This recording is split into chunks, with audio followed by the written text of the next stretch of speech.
18 horas. Notícias de Manaus, Amazonas, Brasil e do mundo. Agora na Mix.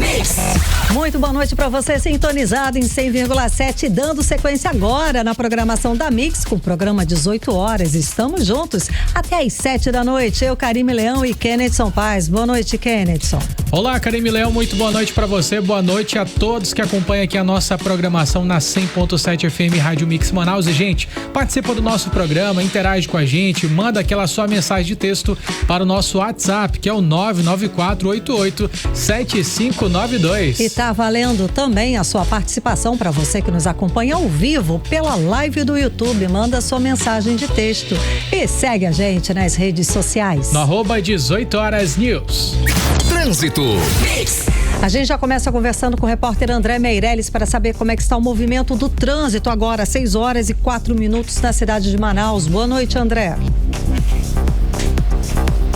Muito boa noite, Karime e Kennedson, a todos que nos acompanham aqui na 100.7. Hoje o trânsito aqui pela Avenida Brasil, em volta para casa. Quem está acessando nesse momento a Avenida Brasil já encontra aí grande engarrafamento pelo caminho. Isso começa desde o início da Avenida Brasil e segue aí quase toda a extensão da via. E a situação vai ficando mais alarmante ainda, aquele trânsito mais carregado ao se aproximar, bem próximo ali de onde está acontecendo as obras do viaduto Passarão, que é ali naquelas proximidades do conjunto Ayapuá, de quem já vai acessar o sentido ali da Ponta Negra.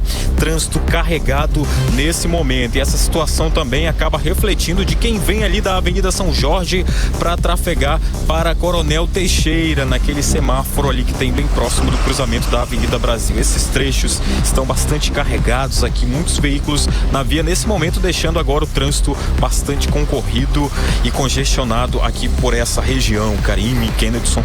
Muito obrigada pelas informações, André Meirelles. Mix. E vamos aos destaques de hoje do 18 horas. Eu, Kennedson Paz, falo sobre as mudanças feitas pelo governador Roberto Cidade, que trocou 11 secretários de Estado. Eu, Nathalie Moraes, explico a ação da Prefeitura de Manaus, que aplicou mais de 3 milhões de reais em multas à Águas de Manaus por falhas no abastecimento. E eu, André Meirelles, trago os números atualizados sobre os acidentes de trânsito aqui no Amazonas. O maior número são os casos envolvendo motocicletas. 18 horas. Esses e outros destaques, os assuntos mais importantes do dia, a partir de agora para você que sintoniza 100,7 no programa 18 horas de hoje, terça-feira, dia 5 de maio de 2026. Você está ouvindo 18 horas. E no dia seguinte que tomou posse, o governador do Amazonas, Roberto Cidade, anunciou a mudança de 11 secretarias aqui do estado. Entre as alterações está a nomeação de Gustavo Adolfo Igrejas Figueiras como titular da Secretaria de Desenvolvimento, Ciência, Tecnologia e Inovação, pasta que antes era comandada por Serafim Correia, que agora é vice-governador eleito na chapa de Cidade. Kennedson Paz acompanhou o assunto, a coletiva, traz os detalhes aqui pra gente ao vivo no 18 horas. Kennedson, então, segundo o governador, as mudanças visam fortalecer a gestão dele. Importante lembrar que o Roberto Cidade assumiu o governo provisório até o dia 5 de janeiro do ano que vem. Então vamos lá. Até lá ele tem muito trabalho pela frente para arrumar a casa, vamos colocar desse jeito. E já começou logo com novos secretários, não é isso? Exatamente, Karime Leão. Olha só, no início desse mandato interino de Roberto Cidade, ele optou por não fazer mudanças tão significativas durante aquele período, né? Ontem, durante aquela posse que a gente estava acompanhando lá na Assembleia Legislativa do Estado do Amazonas, completou um mês da gestão interina de Roberto Cidade à frente do governo do Estado do Amazonas. Ainda ontem, durante coletiva de imprensa, muita gente chegou a fazer questionamentos para Roberto Cidade em relação a esses nomes, que inclusive já havia uma lista prévia que seria despachada para o Diário Oficial do Estado do Amazonas, onde nós já teríamos esses nomes de secretariados. E Roberto Cidade, naquela ocasião, preferiu aguardar um pouco para anunciar hoje pela manhã. E aí, gente, um dia após ser eleito governador do estado do Amazonas, por unanimidade na Assembleia Legislativa do estado, Roberto Cidade ele começou a montar esse seu novo grupo, né? Esse novo governo que na prática já começa com mudanças bastante significativas. E o primeiro movimento foi justamente onde toda a governança começa, que é no secretariado. Foram pelo menos 11 mudanças bastante significativas anunciadas em áreas importantes como a administração estadual, mostrando que a cidade precisa imprimir a marca da identidade da gestão Roberto Cidade, mas sem romper totalmente, pelo menos nesse modo inicial, com a estrutura que já estava montada no governo. Durante a coletiva de imprensa hoje realizada, o novo governador ele explicou o motivo das trocas. Segundo ele, é uma mudança considerada muito natural de um novo gestor, que ele faça alguns ajustes, mas para poder conseguir trabalhar com mais eficiência. É claro que também que ele destacou que precisa de uma equipe muito mais alinhada com o perfil dele e o jeito dele de governar. Vamos ouvir agora Roberto Cidade. É natural esse processo, quando a gente entra e quando a gente se torna governador e vice-governador, nós temos que fazer mudanças necessárias para que a gente possa trabalhar de forma efetiva, de forma equilibrada e tocar o governo com a nossa marca. Ele também defendeu os nomes escolhidos por ele, disse que todos eles foram escolhidos de forma muito técnica e que tem, nas palavras do próprio Roberto Cidade, o espírito público para poder servir a população do estado do Amazonas. Vamos ouvir novamente Roberto Cidade. Com certeza, essas mudanças são pessoas que estão preparadas e que pensam da mesma forma que eu penso. Nós vamos trabalhar todos os dias para que a gente possa cuidar do nosso estado, para que a gente possa ter a sensibilidade de fazer entregas para as pessoas, pensando nas pessoas mais humildes, das pessoas que precisam ter o apoio, a estrutura do estado do Amazonas próxima da população. Agora outro detalhe também, Karime Leão, dos nossos ouvintes aqui da 100.7 FM. Olha só, gente, o que muito chamou a atenção também foi um detalhe importante de nós destacarmos. A maioria dos nomes, eles vêm exatamente da própria Assembleia Legislativa do Estado do Amazonas, onde Cidade ele foi presidente por pelo menos 6 anos. Isso já demonstra bastante alinhamento também com os próprios parlamentares da Assembleia Legislativa. Até natural, né? Exatamente. Que ele trabalhava lá, era presidente da casa, deve ter um alinhamento, deve ter aí um trabalho mais parecido com o dele, pessoas que ele conhece, que ele trabalhou por algum tempo, nada mais natural do que isso. E além disso também houve um alinhamento de Roberto Cidade, o vice-governador Serafim Corrêa e também os próprios parlamentares da casa em torno desses nomes, ou seja, não foi uma mudança repentina, foi algo planejado, pensado e aliado com todo o grupo de apoio político de Roberto Cidade. Esse grupo ele já tinha essa proximidade política com Roberto e também administrava junto com Roberto Cidade lá na Assembleia Legislativa. Agora a gente vai para essas mudanças, né? Essa lista de mudanças que ocorreram nas nossas pastas do estado do Amazonas. A gente começa agora sobre a Secretaria de Estado de Fazenda, que é a Cefaz, que cuida das contas públicas, impostos e também arrecadação. Quem assume agora é Dário José Braga Paim. Ele entra no lugar do antigo secretário, que era o Alex Del Gligio. O Dário, a gente tem aqui um resumo sobre a biografia dele. Ele é auditor fiscal com mais de 20 anos de experiência na área tributária. Tem formação em engenharia, mestrado em gestão e já era secretário executivo da Receita do Estado. Agora vamos mudar para a Secretaria de Estado de Educação e Desporto, a SEDUC, que era um ponto, que é um dos pontos bastante sensíveis também da Secretaria. Exatamente, um desafio grande para o novo governador. Afinal de contas, temos aí a pior nota do Enem do país, né? Somos o último lugar do país do Enem e fora outros índices da educação que colocam o estado do Amazonas lá embaixo. E agora tem outra pessoa que vai assumir essa responsabilidade, é o Jander de Lima Lasmar, ele que foi escolhido para assumir a SEDUC. Ele substitui a Arlete Mendonça, que inclusive tinha sido alvo do Tribunal de Contas do estado do Amazonas para poder deixar o cargo. Então o Jander Lasmar na SEDUC, ele que é um servidor de carreira desde 1995, com formação em pedagogia e também gestão escolar. Tem experiência na educação e estava à frente da escola do Legislativo.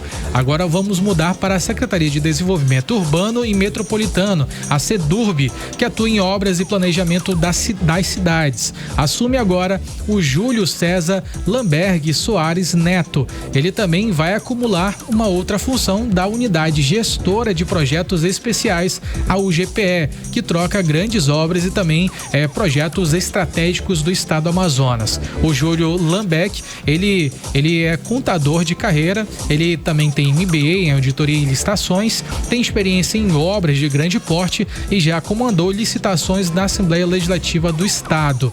Na Secretaria de Desenvolvimento Econômico, Ciência e Tecnologia e Inovação, a SEDECT, que antes era comandada ali pelo próprio Serafim Correia, agora teremos um novo gestor, que é o Gustavo Igrejas, que foi mantido nesse cargo da SEDECT. Gustavo Igrejas, ele é um economista, servidor da SUFRAMA desde 1987, já foi superintendente da SUFRAMA e tem experiência em desenvolvimento econômico. Na Secretaria de Estado de Administração, a SEAD, o responsável pela gestão dos servidores e também da máquina pública, vai entrar agora o Robson Tony de Almeida. Robson Tony, ele é mestre e também doutor na área de educação, com passagem por empresas e universidades, e atuava como diretor de recursos humanos na Assembleia Legislativa do Estado. Na Secretaria de Produção Rural, a CEPRO, que atende ali o interior do estado, os setores agrícolas, assume o Ricelli Viana Pontes. Ricelli, ele é fisioterapeuta de formação, ex-vereador e de Presidente Figueiredo, e já era secretário adjunto na área rural do estado. Já no Detran, também outro órgão bastante sensível e significante do estado, Departamento Estadual de Trânsito, quem cuida do trânsito e também da habilitação. O novo comandante é o Marcos Jânio da Silva Costa, ele que é advogado com experiência na Prefeitura de Manaus e também na Câmara Municipal de Manaus, também atuou na Assembleia com gestão de grandes equipes. No Centro de Serviços Compartilhados, que é o CSC, quem assume agora é o Ian Henderson Carmo Ribeiro, ele que é advogado com pós em Direito Público, já foi presidente da Amazonas Tu e também atuou na Secretaria de Governo. No Fundo de Promoção Social, quem vai atuar agora é a Adriana Cunha Pimentel, ela que é jornalista e empresária com experiência em gestão e eventos também, e atuou na Escola do Legislativo e na organização do FECLAN, que é aquele encontro de todos os políticos do interior do estado do Amazonas, que a gente até anunciou recentemente aqui no 18 horas. Na Agência Amazonense de Desenvolvimento e Cultura, a ADC, o responsável agora é Cândido Jeremias Camuru Neto, ele que é administrador especialista em produção cultural. Vamos agora falar sobre a Prodan, que também sofreu alteração no comando da gestão. A Prodan, que é uma empresa de tecnologia do estado, e o novo presidente é o Renato Borges de Souza. Então são esses os 11 nomes que foram agora colocados nesses novos cargos pela gestão de Roberto Cidade, e as principais pautas do governo não foram alteradas, Karime. A gente tem ali a Casa Civil, a gente não sofreu alteração no secretariado, a Secretaria de Governo também permanece a mesma, a Secretaria de Saúde também permanece a mesma, que é surpreendente. Exatamente, esse é um dos pontos que até foi motivo de reivindicação ontem durante a votação na Assembleia Legislativa. A gente trouxe essa notícia aqui no 18 horas dessa segunda-feira, que vários representantes, principalmente da educação e da saúde pública do estado, foram lá manifestar, cobrar salários atrasados. A gente sabe que existem profissionais trabalhando na saúde que estão há pelo menos 9 meses sem receber salários. Isso fora as questões de denúncias e irregularidades a respeito das organizações sociais, principalmente a que gere o 28 de agosto. O Dona Lindu foi alvo de operação da Polícia Federal lá em Goiás, que é a cidade sede da Agir.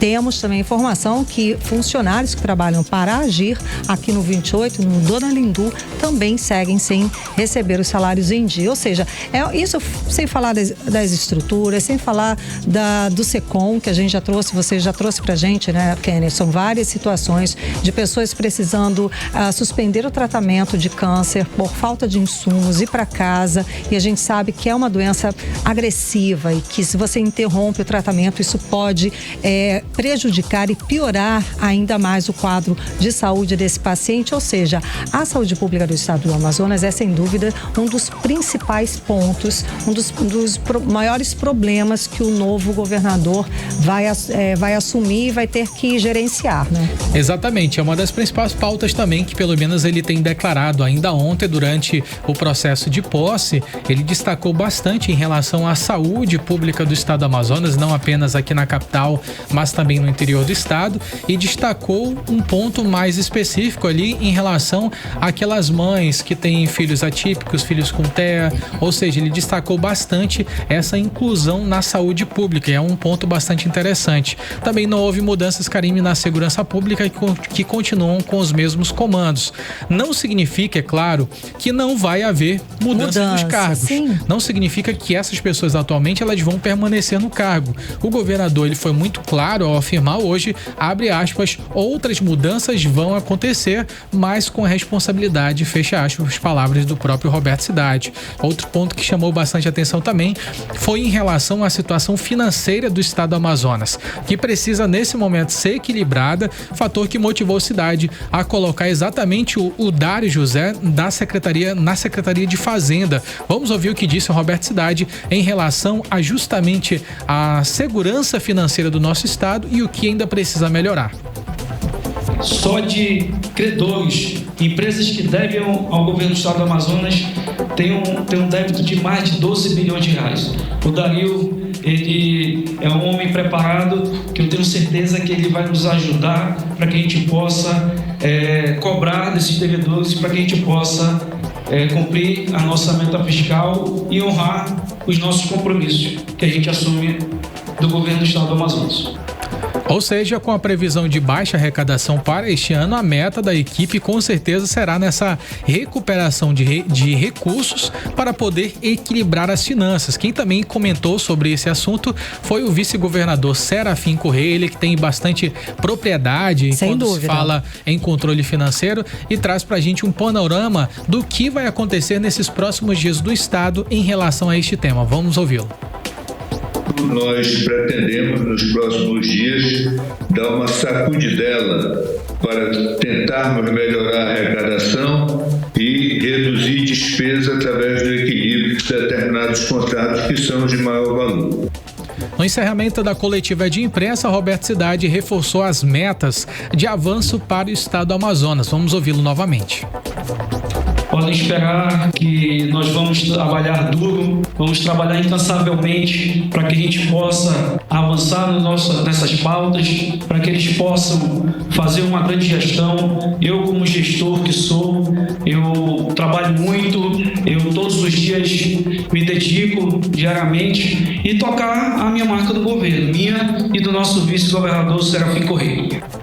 Sobre a questão política que nós já tínhamos adiantado por aqui, Karime, que possivelmente Roberto Cidade é um forte candidato à reeleição em outubro deste ano, Roberto Cidade preferiu reservar esse momento em relação a essa nova gestão, acabou de assumir uma nova gestão e por enquanto a meta com certeza é organizar a casa, Karime Leão. A resposta estratégica, está certíssimo. No segundo dia de empossado ele já vai falar em reeleição, está certo, como ele falou, tem que trabalhar, tem que trazer resultado para manter-se o nome à altura de uma disputa para a reeleição no governo do estado do Amazonas. E como a gente citou aqui, são vários problemas sérios. O estado está com os piores resultados nas principais áreas da sociedade, que é educação, segurança e saúde pública. Por falar em segurança, como você trouxe pra gente, ele não trocou o secretário, né? Essa foi uma das pastas que o governador não trocou. Segue com o coronel Anésio Brito de Paiva. Mas Roberto Cidade anunciou ações no lançamento da Operação Segurança Presente. E a iniciativa pretende ampliar aí a presença policial nas ruas, reforçar o policiamento, enfim, uma série de ações. O repórter André Meirelles participou do lançamento agora no fim da tarde e traz pra gente os detalhes agora no 18 horas.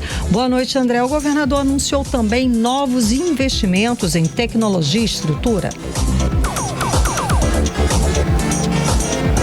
Edson e todos que nos acompanham aqui na 100.7. A gente sabe que a segurança pública Pública está vindo aí agora, né, com essa nova operação aqui para a capital amazonense, também para todo o estado do Amazonas. A gente já falou de várias séries na gestão do governador Wilson Lima, o qual várias denúncias, né, na falta de segurança pública aqui do estado do Amazonas, e de qualquer forma a população amazonense vê aí uma esperança nessa nova gestão, porque agora há pouco a gente esteve nessa coletiva de imprensa, o lançamento dessa operação, e há várias promessas, né, de segurança reforçada nas ruas e também mais presença policial em áreas críticas aqui da capital amazonense, também no interior do estado do Amazonas. A promessa do governo do Amazonas é de intensificar essas ações com a operação Segurança Presente, né, que na verdade vem sendo realizada de forma integrada com outras frentes, como a Operação Impacto. Então a proposta é aumentar o policiamento ostensivo com polícias nas ruas, viaturas circulando e também uma presença aí mais forte, principalmente em áreas de maior movimento e onde os índices de criminalidade são mais altos, como o centro da cidade, como também na zona leste, norte e oeste aqui da capital amazonense. A gente vai acompanhar a fala agora do governador Roberto Cidade sobre essas ações. A Operação Segurança Presente vai estar em quase todos os bairros da cidade de Manaus, nas ruas estratégicas, trazendo segurança, fazendo apreensões, e eu reunindo, junto com o nosso secretário de Segurança, Coronel Paiva, nós também incluímos o Detran nessa operação, e nós vamos também fazer barreiras junto com o Detran para fiscalizar, para prendermos também pessoas que estão com mandato de prisão, pessoas que estão ali transportando drogas, pessoas que estão ali precisando ter uma vistoria. Lembrando que essa nossa operação de blitz não é para fiscalizar quem está com o PVA atrasado, só para a população ficar tranquila. Nós vamos fazer barreiras para que a gente possa fazer aquela vistoria naquele momento, identificar pessoas que estão que estão ali de forma irregular, pessoas que estão precisando ser prendidas. Eu quero dizer para vocês: 18 horas.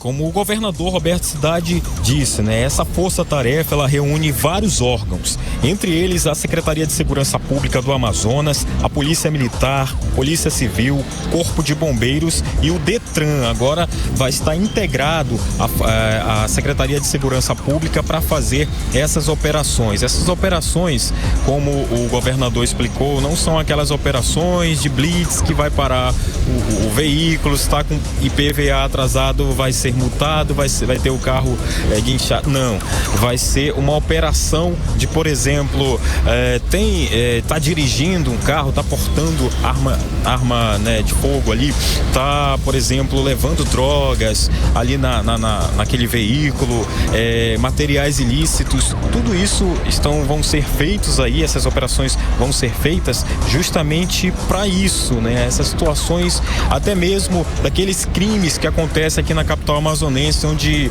tem muitas denúncias de criminosos que se passam por motoristas de aplicativo e acabam cometendo crimes aí contra os próprios passageiros. Tendo então uma operação integrada dessa da polícia, juntamente com o Detran, vai, né, diminuir bastante, essa é a promessa de diminuir bastante esses crimes, né? Então, além do policiamento tradicional, também tem a atuação de grupos especializados, como nas operações Águia e Demolidor, que entram aí em áreas mais sensíveis com ações direcionadas. E quem trouxe um pouco mais desses detalhes dessa operação é o secretário de Segurança Pública, o Coronel Anésio Paiva. E essa integração das forças, ela é primordial, porque o cobertor é curto, então, de forma integrada, as nossas ações estão tanto através da Polícia Militar, da Polícia Civil, do Bombeiro, tá? E agora, governador, agradecendo a determinação do senhor, o Detran também, junto, como o senhor observou aí, todo o Detran é aportado ao sistema de segurança pública. Com essa ação integrada, se voltará aos roubos, e aí a gente cita roubo de celular, roubo a transeuntes, roubo a residência, roubo a estabelecimentos comerciais, roubo a ônibus. 18 horas. Tá, então, a gente conferiu a fala do secretário de Segurança Pública, Coronel Anésio Paiva, e não para por aí não. A operação também passa a incluir reforço na emissão da Carteira Nacional de Identidade para a população, ampliando assim o acesso ao documento em todo o estado do Amazonas, porque tem um prazo, né, para que possa aí todos terem um acesso a essa nova Carteira de Identidade Nacional. Outro foco importante são as ações contra roubo de celulares e também uma operação mais intensa para proteção de crianças e adolescentes, feitas aí fiscalizações e abordagens mais rigorosas ainda, porque cada vez mais tem tido, né, aquele aumento de presenças de menores de idades em locais como, por exemplo, os bares, adegas, consumindo bebidas alcoólicas, o qual é proibido. Então, uma operação também que vai ser reforçada ainda mais, e a ideia é garantir mais segurança para quem vive e circula por Manaus, com presença constante aí das forças policiais e respostas mais rápidas no combate ao crime organizado. E a gente vai seguir acompanhando, né, essas operações para trazer aqui resultados e, claro, cobranças, né? Volto com vocês. Com certeza, cobranças. Muito obrigada pelas informações, André Meirelles. E é isso aí, segundo dia de mandato, quer dizer, primeiro, digamos assim, né? Primeiro dia de mandato, primeiro dia oficialmente à frente do governo do estado do Amazonas, e vimos aí duas atitudes muito ágeis e muito importantes para que essa gestão seja vitoriosa. Mudou o secretariado, colocou pessoal de confiança dele, e também anunciou ações importantes na área da segurança pública, que, segundo pesquisas eleitorais, é hoje o ponto mais delicado para a população, não só aqui do estado do Amazonas, mas também em todo o país. O eleitor está preocupado com a segurança pública. Ou seja, foram duas ações importantíssimas para o primeiro dia frente ao estado do Amazonas, não é, Kennison? Com certeza, Karimilão, a segurança pública é um ponto sensível aqui no nosso estado do Amazonas, que precisava desse choque de realidade aqui na nossa capital e também no nosso interior do estado. Vamos observar como é que vai ser essa movimentação, principalmente no interior do estado do Amazonas, onde nós temos uma demanda muito baixa de policiamento, que é o local mais sensível, que é por onde passam ali os corredores de drogas, onde passam o crime organizado, aí tem os piratas dos rios, ou seja, é agora o momento de dar esse choque de realidade também no interior do estado. Vamos ver como é que isso vai acontecer, né? Precisamos de mais pessoas, um efetivo maior, que tem muita demanda, né? Muito trabalho, mas poucas pessoas, e o horário de atendimento, né, gente? Ele já tinha feito sobre isso, né? Em relação ao contingente militar, ele tinha anunciado o chamamento de mais de 500 novos policiais militares. Além disso, também falou sobre o database. Apesar de ser para depois das eleições, ainda assim é uma expectativa de retorno, né? Pelo menos chegou para negociar, exato, deu uma resposta, chegou, sentou para conversar. Isso já é um grande passo, já é um aceno diferente da gestão passada de Wilson Lima. Esperamos que chegue também na área da saúde, Karimilão. Estamos aqui ansiosos e cobrando pelo menos resultados. Se não mudar, vamos ver as mudanças que ele vai anunciar. Vamos lá, 6h31 até as 7 da noite. Você segue com a gente aqui no programa 18 horas. Você está ouvindo 18 horas. Mudando de assunto, ano eleitoral, gente, filas quilométricas, horas de espera e muita dor de cabeça. Esse tem sido o cenário de quem deixou para a última hora a regularização do título de eleitor. Exatamente isso, Karimilão. Olha só, o prazo termina nesta quarta-feira e, como de costume, a procura pelos serviços da Justiça Eleitoral disparou nesses últimos dias, tanto no atendimento presencial quanto também no online. Travou tudo. Imagine, não foi falta de aviso. Aqui no 18 horas a gente tem falado sobre isso. Gente, atenção, o prazo vai até dia 6 de maio. Pois bem, agora o Rodrigo Soares explica pra gente como funciona esse processo nessa reta final e o que o eleitor ainda pode fazer para não ficar irregular. Boa noite, Rodrigo. Filas gigantescas, muita paciência, assim vencendo os atendimentos no Tribunal Eleitoral do Amazonas. Mas para quem já tem a biometria cadastrada e quer evitar ter dor de cabeça, a regularização pode ser feita de forma simples e rápida pela internet, por meio do autoatendimento eleitoral no site do Tribunal Superior Eleitoral. A plataforma permite emitir o primeiro título, atualizar dados, transferir o domicílio eleitoral e solicitar certidões. Já os eleitores que ainda não fizeram a biometria precisam procurar atendimento presencial. Em Manaus é necessário fazer agendamento prévio pelo site do TRE, com vagas liberadas diariamente a partir das 9 da manhã e possibilidade de reabertura ao meio-dia. No interior, o atendimento acontece nos cartórios eleitorais, sem agendamento, por ordem de chegada. A orientação é não deixar para a última hora. E sobre como será esse último dia de prazo, a gente ouve agora o gerente de atendimento do TRE, Alan Albuquerque. Realizar a abertura das vagas, provavelmente em torno de meio-dia, mais ou menos, das vagas remanescentes, porque a demanda tem sido muito grande, justamente porque muita gente precisa regularizar sua situação eleitoral. Tem gente que quer transferir do interior para cá, para a capital, ou vice-versa. Tem gente que precisa atualizar algum dado necessário, precisa trocar o local de votação, ou mesmo aqueles que realmente precisam tirar o primeiro título e querem votar nesta eleição. Então, a gente está disponibilizando vagas. O período das 9 horas já passou, da primeira disponibilização, mas a partir de meio-dia também serão liberadas mais vagas, sendo que o último prazo de fato é amanhã. Quem não estiver com o título em dia pode enfrentar uma série de restrições, como impedimentos para votar, emitir documentos e até assumir cargos públicos. Vale lembrar que as eleições gerais de 2026 estão marcadas para outubro, com o primeiro turno no dia 4 e, se necessário, o segundo turno no dia 25.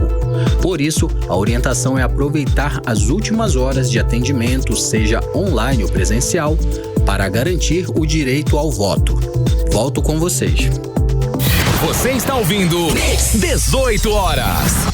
Vamos atualizar agora, Karime, aquele caso do professor de jiu-jitsu, gente, bastante famoso, que é o Melk Galvão.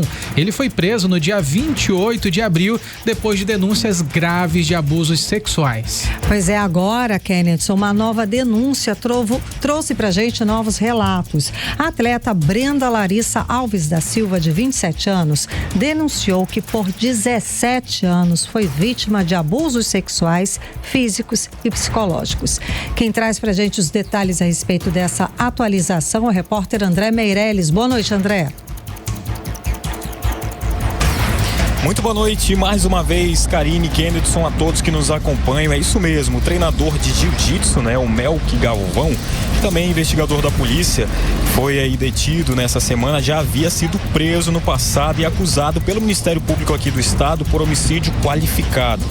Esse caso é de 2011, durante a Operação Cachoeira Limpa, em Presidente Figueiredo, quando o empresário Fernando Pontes, conhecido como Ferrugem, foi então ali morto dentro de casa. Segundo o Ministério Público, Melk foi apontado como um dos autores dos disparos. E as imagens da operação mostram o momento em que a vítima, no tempo, aparece ali desarmada, com as mãos para cima, antes do tiro. E na época, os policiais alegaram que houve reação, mas o Ministério Público concluiu que se tratou de execução. Mesmo assim, Melk e outros envolvidos chegaram a ser presos, mas foram soltos depois do prazo da prisão preventiva, que acabou ali. E o caso segue sem respostas definitivas até hoje. Agora, o nome dele volta ao centro das investigações e dessa vez por suspeita de abuso sexual. Segundo a Polícia Civil, o caso veio à tona depois dessa denúncia aí que vocês falaram, da denúncia de uma adolescente de 17 anos, que inclusive é ex-aluna do treinador, que relatou aí, atos sexuais não consentidos durante uma competição que aconteceu fora do país. Então a investigação aponta que pelo menos 3 possíveis vítimas já foram identificadas, inclusive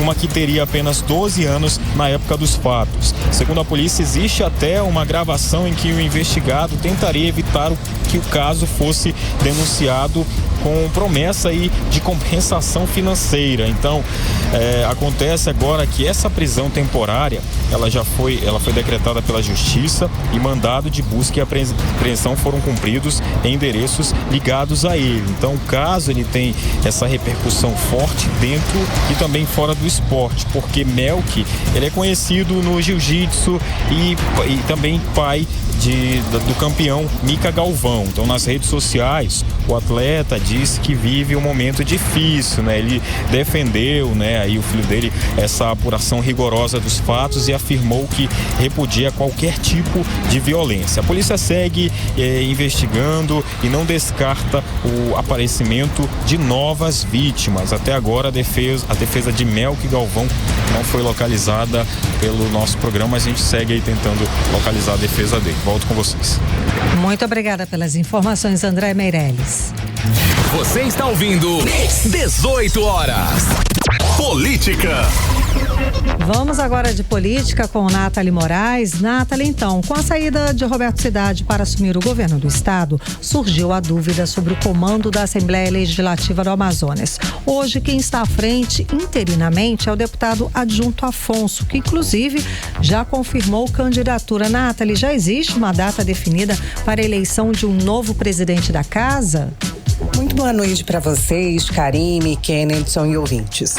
Até o momento, não tem uma data oficial definida para a eleição de um novo presidente da Assembleia Legislativa do Amazonas. Mas a expectativa é que esse processo aconteça em um prazo aí de 15 a 30 dias, enquanto as articulações políticas ali dentro dos bastidores acabam avançando. E aí é nesse intervalo que quem comanda a casa é o deputado adjunto Afonso, que assumiu de forma interina depois aí do Roberto Cidade deixar a presidência para assumir o governo do estado. E não é só uma troca no topo. A Assembleia também passa por uma reconfiguração interna bastante importante, a gente pode dizer assim. Com a saída do Cidade, a suplente, a professora Jaqueline, assume a cadeira, o que já muda ali a composição do plenário. Além disso, a eleição para a presidência pode aí desencadear, a gente pode falar assim, um efeito cadeia. Se o adjunto Afonso foi eleito presidente, abre aí uma disputa pela vice-presidência e possivelmente outros cargos da mesa diretora também podem ser redefinidos. Outro ponto é que todos os deputados estaduais podem se candidatar, o que amplia o jogo político e abre espaço para as alianças, negociações e rearranjos de força dentro da Assembleia.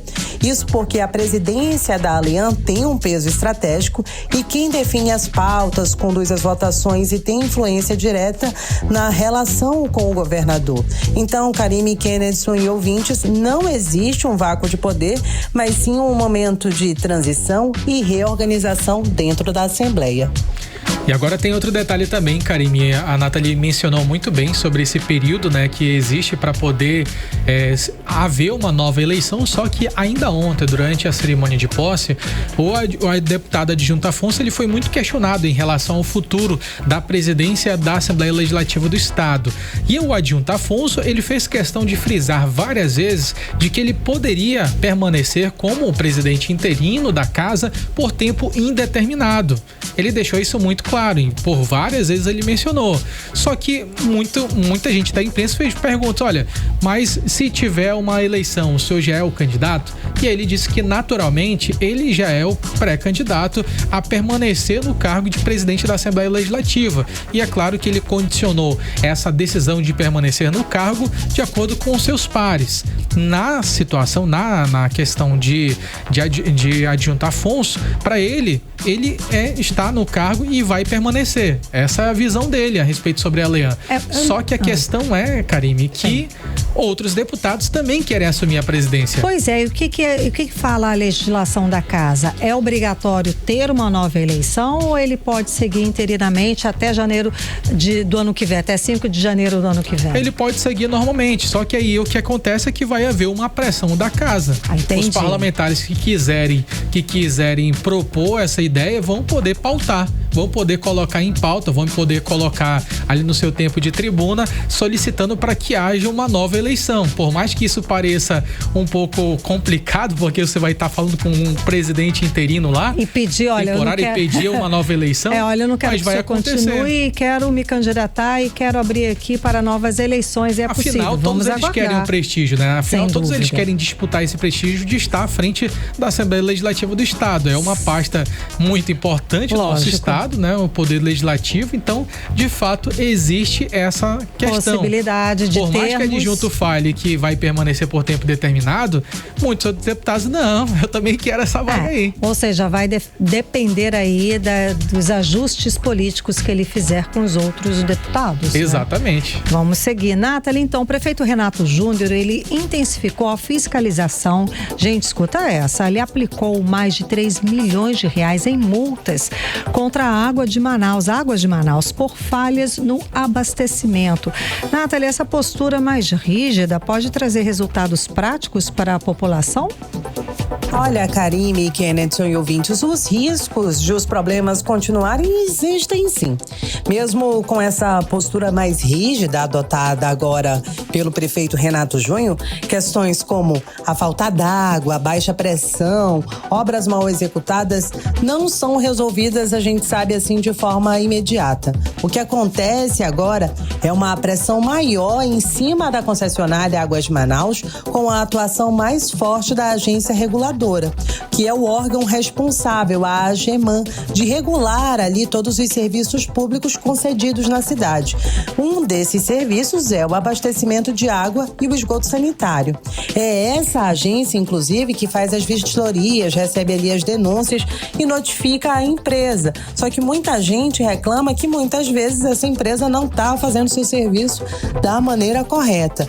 Mas, para a gente ter uma ideia nessa mudança de postura, só nos primeiros meses agora de 2026, já foram mais de 3 milhões de reais em multas aplicadas na concessionária Águas de Manaus, o que mostra uma postura mais rígida e também reflete ali, né, nessa frequência de problemas que a gente vê aí de norte a sul da nossa capital. Mas essa pressão também pode acelerar aí algumas respostas, isso porque o resultado real vai depender da capacidade da Águas de Manaus de resolver as falhas e os problemas que estão de norte a sul aqui em Manaus. Ou seja, existe uma cobrança maior, mas a população ainda pode sentir os impactos até que as melhorias possam chegar de fato. É isso, Karime e Kenneth.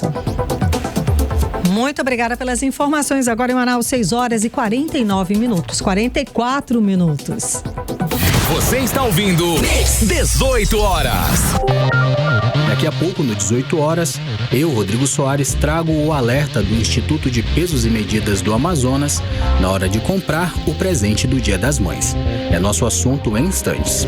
18 horas. Trânsito. Vamos voltar a conversar ao vivo com o repórter André Meirelles, saber como é que está a volta para casa. E André, eu sei que teve aí uma ação do Procon a respeito do combustível, do preço do combustível, é isso? É isso mesmo, uma operação em postos de combustível que intensificou aí uma fiscalização e mirou também preços abusivos aqui em Manaus.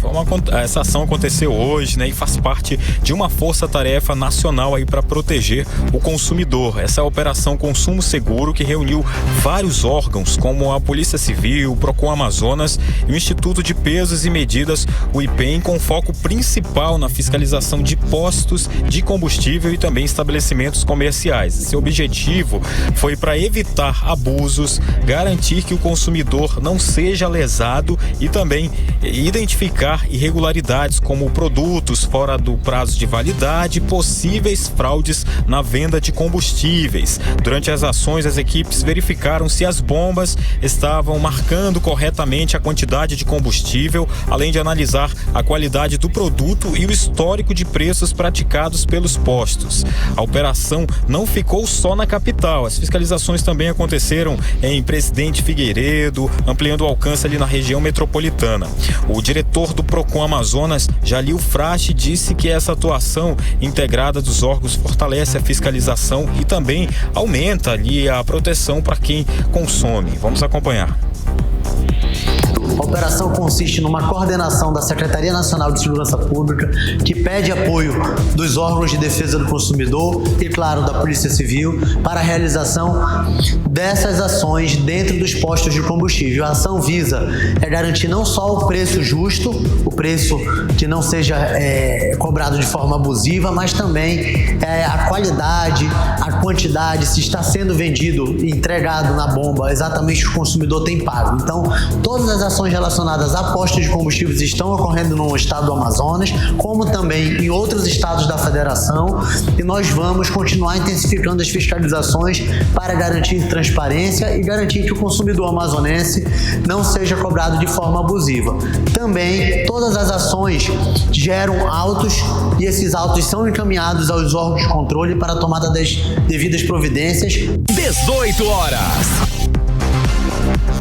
Tá aí, a gente conferiu a fala do diretor do Procon Amazonas, Jalil Frache. Já o IPEM entrou em campo para fazer aqueles testes nas bombas e garantir que o motorista esteja recebendo exatamente o que está pagando. E a operação continua. As equipes seguem nas ruas nos próximos dias, levando aí essa fiscalização para outros pontos da capital e também da região metropolitana. Então a ideia é reforçar ali o cerco contra irregularidades e dar mais segurança para a população na hora de consumir.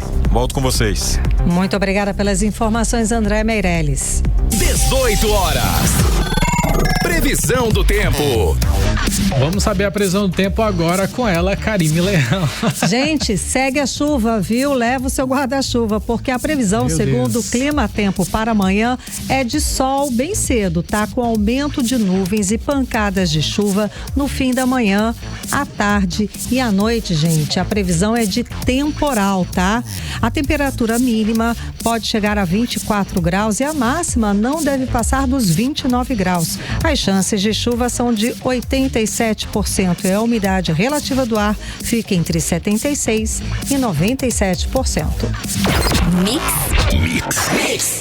Vamos falar agora de cheia no Amazonas, gente. Nós falamos aqui no 18 horas que em todo o estado, 16 municípios estão em situação de emergência. Ao todo, cerca de 133 mil pessoas já foram afetadas pelas inundações em diferentes regiões. Exatamente. O rio encheu 22 centímetros nos 5 primeiros dias de maio e está em 27 metros e 0,1 centímetros aqui no Porto de Manaus. Lembrando que a maior cheia do estado foi em 2021, quando o Rio Negro atingiu 30 metros e 0,2 centímetros no mês de junho de 2021.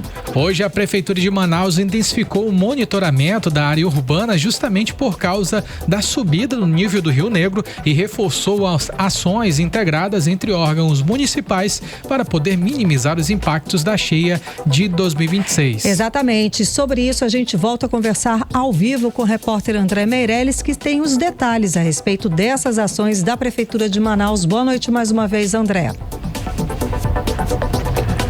É isso mesmo, boa noite. O trabalho está sendo feito de forma integrada, isso com a Defesa Civil à frente, junto com assistência social, saúde, habitação e o Fundo Manaus Solidária. As equipes estão nas ruas, visitando comunidades das zonas oeste até a zona leste, passando aí por bairros como Compensa, São Raimundo, Glória, Presidente Vargas, Educandos, Colônia Antônio Aleixo e Puraquequara, que são um dos principais pontos aí que foram mapeados pela Prefeitura, onde ocorre, né, o maior risco aí de alagamento. O objetivo é claro, identificar aí os problemas antes que eles piorem e garantir que as famílias não fiquem desassistidas. Entre as principais medidas está a construção de pontes provisórias. Isso aí acaba garantindo, né, o direito de ir e vir de quem mora, né, nas áreas alagadas. E quem explica pra gente mais essa operação é o secretário executivo da Defesa Civil, Coronel Lima Júnior. Então nós já estamos numa cota de 27 metros e 1 centímetro, uma cota de alerta, ainda não inundou, mas já estamos observando, vendo toda essa margem do Rio Negro, verificando as residências, essas casas, maioria palafitas, verificando a necessidade realmente da colocação de pontes provisórias para evitar que essas famílias percam seus direitos de ir e vir, deslocar para a igreja, deslocar para um colégio, para o trabalho. Então é uma forma de nós prevenirmos e evitarmos consequências piores para essas famílias. 18 horas. Aí, a gente acompanhou a fala do Coronel Lima Júnior, que é o secretário executivo da Defesa Civil, e a assistência social também tem um papel fundamental nesse processo, né? Ajudando aí a identificar as famílias mais vulneráveis para organizar o atendimento. Quem detalha isso pra gente é o gerente da SEMASC, né? Da Secretaria Municipal de Assistência Social, Jander Guerreiro. Estamos estamos aqui numa ação integrada onde encontra-se a Semasc e outras secretarias municipais para poder fazer um levantamento parcial da nossa realidade, da nossa operação cheia. Então aqui em 2026 todas as secretarias estão aqui e fundamental a Semasc para fazer o levantamento social e ver o número de famílias que possam ser atingidas por essa operação cheia. 18 horas. Tá aí, a gente acompanhou a fala de Jander Guerreiro, né, que é o gerente aí da Semasc, e para quem mora nas áreas atingidas, essas ações fazem aí, na verdade, toda a diferença, né? Agora a prefeitura segue monitorando o nível do Rio Negro diariamente e garante que novas medidas vão ser tomadas conforme a situação for aí avançando, né, para evitar prejuízos maiores, isso para toda a população manauara. Volto com vocês. Muito obrigada pelas informações, André Meirelles. Você está ouvindo 18 horas. O Dia das Mães vai ser comemorado no próximo domingo, gente, dia 10 de maio. Já comprou o seu presente, Karime? Nossa, é muito presente, ainda não. Tem que providenciar para minha mãe, para minha filha, que é mãe dos meus netos, enfim. Pois é, eu também tenho um monte de presente para comprar, gente. E essa semana, com certeza, o comércio fica aquela loucura, bastante movimentado. Com certeza. Todo mundo procurando seus presentes, principalmente procura por presentes como joias, bijuterias, produtos de perfumaria. Afinal, o Dia das Mães, ele só perde pro Natal em relação ao volume de vendas do comércio. É bem comemorado mesmo. Um levantamento da Federação do Comércio do Amazonas aponta que os perfumes e cosméticos realmente lideram a lista de compras, citados aí por 56% dos consumidores. Em seguida aparecem roupas e calçados com 41% e joias e acessórios representando 22% aí das intenções do que a gente vai comprar para as mamães. Ainda segundo a pesquisa, o amazonense pretende gastar em média R$256 e as lojas físicas seguem como referência. 91% dos entrevistados disseram que vão comprar presencialmente. Os shoppings chegam em segundo lugar e concentram ali 45% das intenções, seguido pelo centro da cidade, que fica com 33%. Olha aí, mas junto com esse movimento maravilhoso de venda, gente, também surge o alerta para que o consumidor redobre a atenção sobre a qualidade e a segurança dos presentes. O alerta é do Instituto de Pesos e Medidas do Estado, responsável pela fiscalização. Rodrigo Soares explica sobre os cuidados que a gente precisa ter na hora da compra. Boa noite, Rodrigo. Na hora de escolher o presente, alguns cuidados são essenciais para evitar problemas. No caso de joias e bijuterias, por exemplo, é importante verificar a procedência do produto e ficar atento à qualidade dos materiais utilizados. Isso porque o objetivo das fiscalizações é justamente verificar a composição das ligas metálicas presentes nas peças, garantindo que estejam dentro dos limites permitidos de substâncias como chumbo e cádmio, que podem causar irritações e até alergias na pele. E quem faz um alerta importante sobre esses riscos à saúde é a médica especialista em toxicologia, Andréa Franco. Vamos ouvir. A gente precisa, né, e aí nesse cenário, pensar que nós temos um produto químico, né, que é o chumbo, né, com uma toxicidade, e ele interfere em vários sistemas, né, principalmente o hematológico, o nervoso, renal e o gastrointestinal. A fiscalização segue intensificada durante a Operação Dia das Mães, principalmente em produtos de cosméticos como perfumes, cremes, hidratantes e maquiagens. Os fiscais do IPEM realizam testes com balanças para garantir que o peso ou volume informado na embalagem estejam corretos e não hajam prejuízos ao consumidor. A orientação é clara. Na hora de comprar, é fundamental conferir as informações do produto, como descrição, quantidade, identificação do fabricante e possíveis riscos à saúde. Outro ponto importante é exigir a nota fiscal, que garante os direitos do consumidor em casos de troca ou reclamação. E se houver qualquer irregularidade, o consumidor pode denunciar por meio dos canais oficiais do IPEM Amazonas ou pela ouvidoria no número 0800 092 2020, com atendimento de segunda a sexta-feira, das 8 da manhã às 2 da tarde. Volto com vocês. 18 horas. Esporte. Vamos falar agora de esporte aqui no 18 horas. O Amazonas bateu na trave na busca pela 5ª vitória consecutiva na Série C do Brasileiro. Na noite desta segunda-feira no estádio Carlos Amit em Manaus. O Amazonas vencia o Caxias por 1-0 até os acréscimos, gente, mas acabou sofrendo empate e ficou em 1-1. Pois é, mas mesmo com esse resultado, o Amazonas segue na liderança da competição agora com 13 pontos. 2 a mais que o Paysandu, que é vice-líder com 11 pontos. Agora o Flamengo, gente, oficializou a renovação de contrato com o atacante Bruno Henrique até o fim de 2027, depois da assinatura no Ninho do Urubu. E já o Santos, um desentendimento feio, viu, em treino, que teria gerado um tapa no rosto e uma rasteira envolvendo Neymar e o jovem Robinho Júnior. Isso gerou uma repercussão e até discussões sobre consequências dentro e fora de campo. E a situação de Neymar ainda segue em destaque. O atacante ele ficou fora do álbum oficial da próxima Copa do Mundo, que surpreendeu torcedores, mas não significa um corte definitivo da seleção. A lista final de convocados será divulgada no dia 18 de maio pelo técnico Carlos Ancelotti, mantendo a expectativa em torno do jogador. Você ainda acredita que ele vai ser? Não dá, eu acho que ele não vai. Só um comentário básico, gente, não sei, de torcedor. Karine, se ele topar ficar no banco, tudo bem. Dizem que ele ainda é um nome de peso, que poderia fazer diferença em campo. Bom, eu acho que não. Você pode até comentar, manda pra gente pelo WhatsApp o que você acha, que amanhã a gente coloca aí, ou mais tarde. Vamos lá, 6h58. Vamos voltar a conversar ao vivo com o repórter André Meirelles para saber como é que está a volta para casa. Boa noite, André. Trânsito. Boa noite, mais uma vez. A gente segue aqui pela zona oeste da capital amazonense, na Avenida Brasil, aqui nas proximidades do viaduto Passarão, das obras, na verdade, desse viaduto. Por aqui, né, teve toda aquela modificação no retorno. O trânsito segue carregado, hein? Para quem vai nesse sentido, volta para casa. Pela Avenida São Jorge, também o trânsito nesse momento ainda segue bastante carregado, com muitos veículos na via. Mais à frente ali, nesse cruzamento que faz a Avenida Brasil com a Coronel Teixeira, também acaba ficando com o trânsito mais intenso nesse local. Volto com vocês. Muito obrigada pelas informações, André Meirelles. Manaus agora, 18h59. Seguimos direto para o editorial 18 horas. Editorial 18 horas. Dados divulgados pelo Tribunal Superior Eleitoral apontam uma disparidade entre população indígena e eleitorado no Brasil.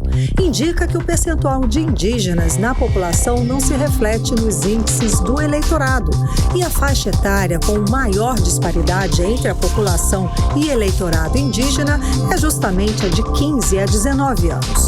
O estudo faz um alerta: 70% da população indígena encontra-se em idade potencial de votos e apenas 15% se autodeclararam indígenas. Os estados com forte presença indígena são Roraima e Amazonas, e as maiores disparidades. No caso do Amazonas, 12,46% da população é indígena, mas esses povos representam só 1,81% do eleitorado. Há uma clara subrepresentação. Os dados são fundamentais para que a Justiça Eleitoral aprimore as deliberações para o pleno exercício do direito ao voto desse importante segmento do eleitorado, para que os indígenas se tornem cada vez mais eleitores e elegíveis, conquistando cidadania plena.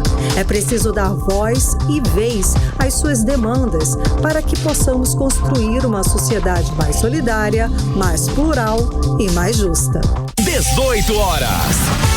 7 em ponto. Muito obrigada pela sua companhia, pela sua audiência, gente. Um beijo. 18 horas, volta amanhã. Boa noite. Boa noite, Kennedy Paz. Boa noite, Karine Leão. Boa noite a todos os nossos ouvintes. Aquele alô pro motorista por aplicativo. Aquele alô pra Dona Maria, pra todo mundo, gente. Tamo junto. Até amanhã. Você ouviu 18 horas. As notícias do Brasil e do mundo. De volta amanhã.